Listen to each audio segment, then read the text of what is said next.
It's the track which opens the new Atoms for Peace album, Lamacq, and that's Before Your Very Eyes. And to talk us through the record, Thom Yorke, welcome to the programme. Hello, Steve. On a scale of 1 to 10, how does this rate in terms of how easy or difficult it was to make, if 10 is very hard? 1 to 10.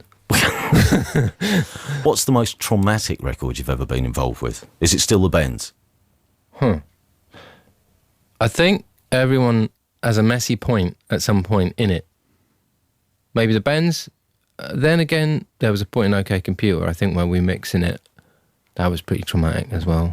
But no major trauma on this one. I remember, I think we did an interview where, obviously, some years later, talking about the Bends. Was it you? It might have been Ed who said there was a point when you were making the Bends and you knew it was getting a bit weird when you started miking up a bit of cardboard in a bicycle wheel. Yes. So there was a few days like that, actually.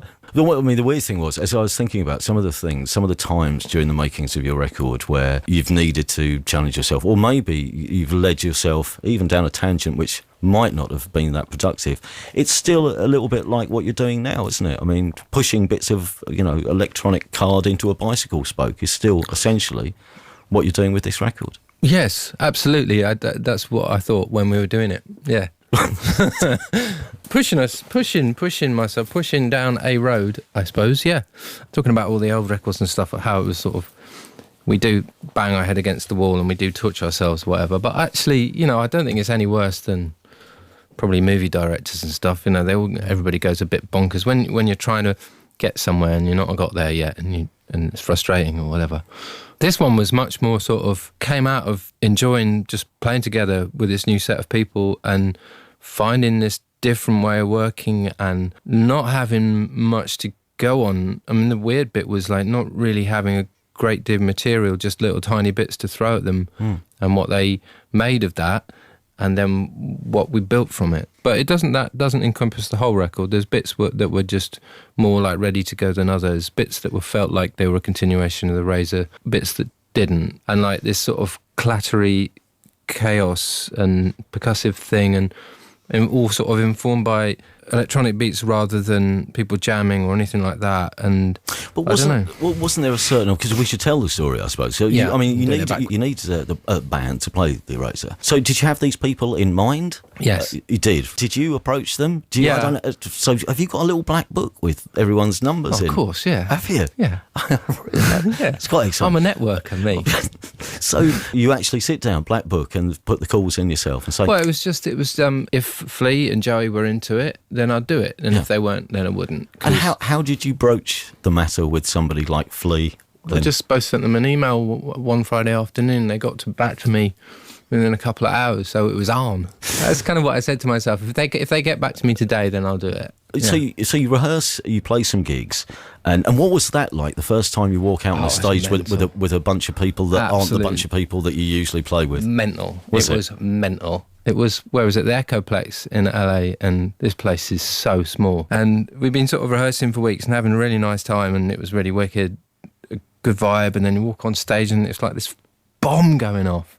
It was really odd. It was just really loud and really exciting, and none of us really quite knew what the hell was going on, but it was like that for quite some time, really. We only did 2 shows then, and then we did a little tour after that. Still sort of trying to keep it for kicks, really. But by the end of that, we, didn't have much material, because we were kind of, unlike Radiohead, we were coming off like before an hour's worth going, that's all we got.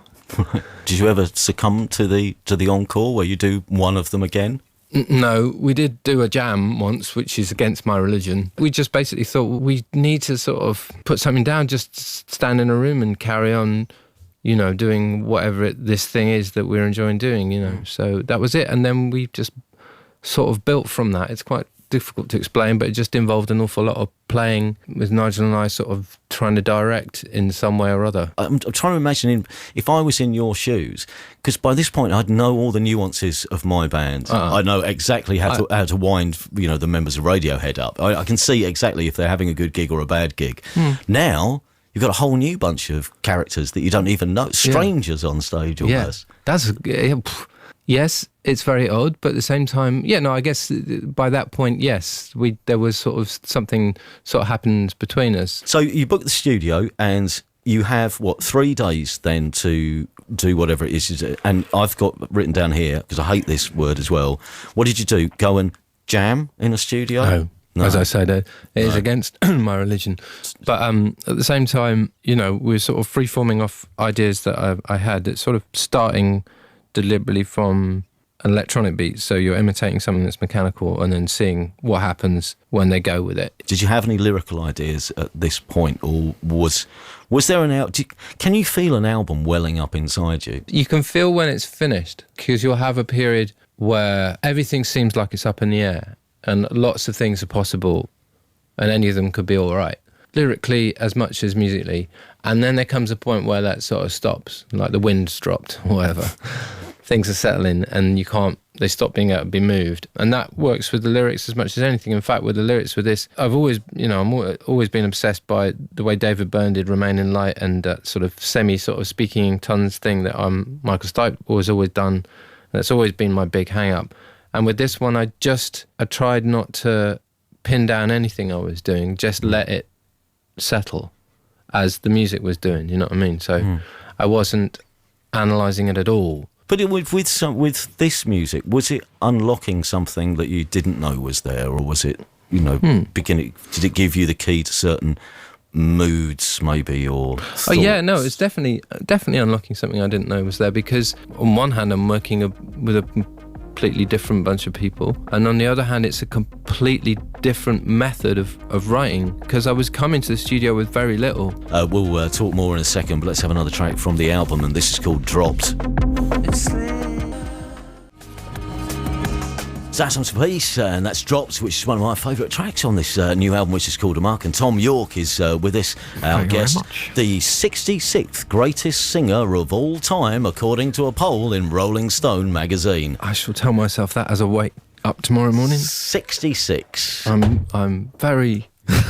You're speechless, aren't you? I am. Because the reason I mentioned the voice is doing very well, isn't it? Do you know what I mean? Some singers, they do tend to lose something around the edges, whereas your voice held up very well. Did it? Yeah, I think it's holding up. Don't you think there's so much that your vocal performance gives to a record, including very much this record? Wow. Thanks, Steve. I think it's as good as anything you've done. Wow. I'm being bigged up. Good. Yeah, you are. What can I say? Oh, well, I mean, I don't know, man. I just didn't think about it. There was a lot of not thinking about it. Going to a nice place, sitting down, not thinking about it. When it wasn't happening, you go and do something else. You come back. Still hit those notes, though. That's the thing. That's the important thing. Still can't imagine you doing karaoke. I do, but I do Satchmo. I'll do Satchmo. Did you? I'm not going to do it now, forget it. Ain't going to happen. I looked deep into your eyes and realised that was a point. Let's get back to making the record. There's you and Nigel in a room. So once you've got all the music, is it just you two that go away and start making the record? There's your laptop, you in a room. In my head, it's like the operations room in The Wire. Is it like that? It could be more like the two guys whose constant banter in the back in The Wire, in the office. Yeah. More like those two blokes. The ones who aren't that bright. So Nigel's got some bits which he's edited. You've got some ideas of the things that work, and then you start messing around with them. Yes, some of them are obviously have directions. Other ones I take away and work on myself. Other tunes are a bit of both, and what was interesting about it for me is, depending on how you put things together, it made you think of it in different ways, because you're starting from the rhythm up. The rhythm remains the most important element. It's about that. And I love the fact that you're miming keyboard. Yeah. As explaining. Yeah. Okay. No, I'm actually miming big chunks of stuff to move around. Do you, question, do you, when you've got bits of noises which are quite good and you think, I like that and I like that effect, do you give them names? Do you, for instance? I used to really enjoy putting great big long elaborate names on everything, yes. Did you? And now it's just Audio 6 and then I lose it. Oh, no, you see, because I was thinking, that noise in default, I was thinking frog. I hope he saves that under frog rivet. In default? Yeah, there's a kind of sort of noise. Can you do that once more? Because I haven't got it yet. No. I'll tell you what, I've never tried this before. Uh-oh. We're going to do something which we've never done, right, on this programme before. You're waving a piece of paper with some plastic on it? Is that relevant? This is your album. Oh, right, okay. You know when you get a DVD and you get a director's commentary? Yes. Can we take one of the tracks and you can talk us through it? We won't do the whole track, but give us a producer's guide. Anything you can remember or point out, okay? Anything I can point out, or give me a track then. Okay, which track do you want to do? Oh, see, now that makes it double hard. How about Ingenue? We'll do the whole track and how it came so about. You see, that to me is quite old school. Is it? No, actually no. It's software in it. Software? It's software. But you know what I mean? It sounds... That's got an almost Gary Newman feel about it. Yes, that's true, actually, yeah. But no, it was done in my tiny studio in a little tiny house I have on the beach down southwest. But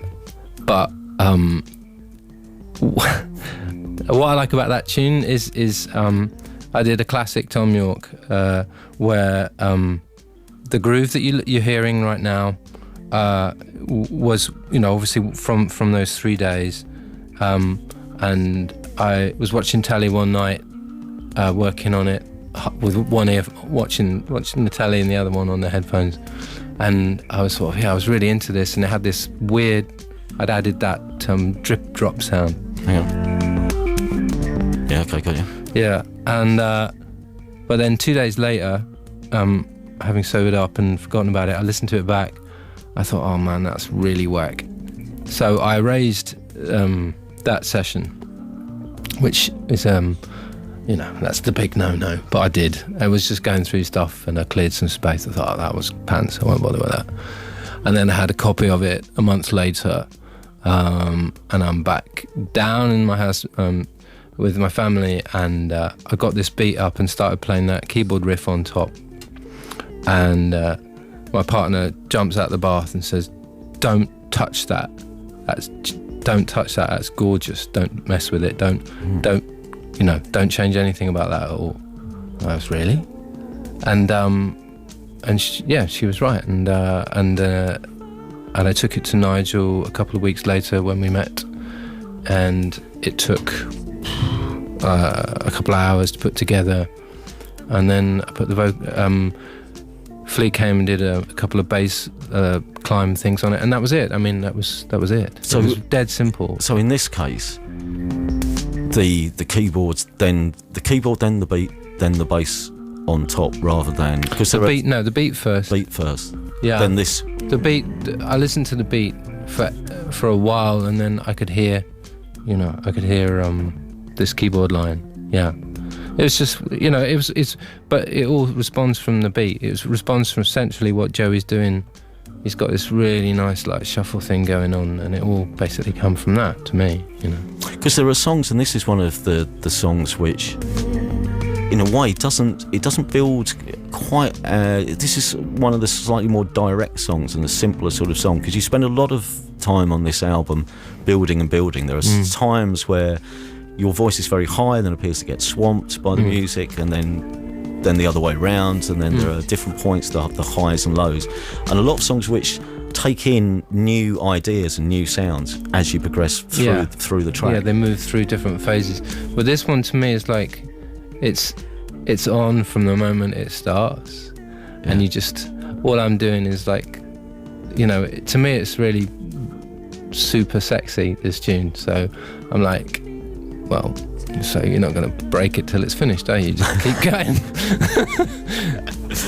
We could do this with all the tracks, but we'll run out of time. One last thing about this record very quickly is the way that, in a lot of cases, and I mentioned this earlier on, but the fact that you're sort of in the middle while a lot of things are going around you, particularly if you listen to this album on headphones, listeners, there are things where sometimes you're right at the centre of things and controlling it, and other times it feels like everything's just swirling around you. Amoq's like that. I mean, Lamacq is like... Honestly, don't talk to me about Lamacq, because the first, when I was listening to the record through for the first time, I was on quite a packed tube train, and it's so disorientating that night that I was standing there. I started I almost had a sweat on. I thought, I think I might faint. That's good. Actually think I might faint during this. Wow, wicked. A piece of music that gives you a panic attack. That's a good thing. It was really like that. I'd suggest that anyone, when you get the new record, find the busiest mode of public transport that you can possibly find and go and take the record and listen to it on that. Yeah, Lamacq came just as I was getting off the tube train at Goodge Street Station on the Northern Line. I actually thought I was going to fall out of That's wicked. That's very good news. Well, it's got so many atmospheric highs and lows on it, this record, but it's a tremendous work. And oh wow, thanks, man. Thank you very much for coming in and talking to us about it. Would there be more Atoms for Peace projects to come? Yeah. Yes. The funny thing is, I'm at the moment working on stuff on my own, which is more electronic, but still has those humans in it. So I'm working on stuff, and also we will play live at some point this year once we figured it out. It's a bit of a headache. I tell you what, do you want a muck or reverse running? Well, I would say a mock. A mock? Yeah, you built it up now. All right. Please, if you're listening in the car, possibly pull over at this moment in time just in case. It's from Atoms for Peace. Tom York, thank you very much. Cheers, man.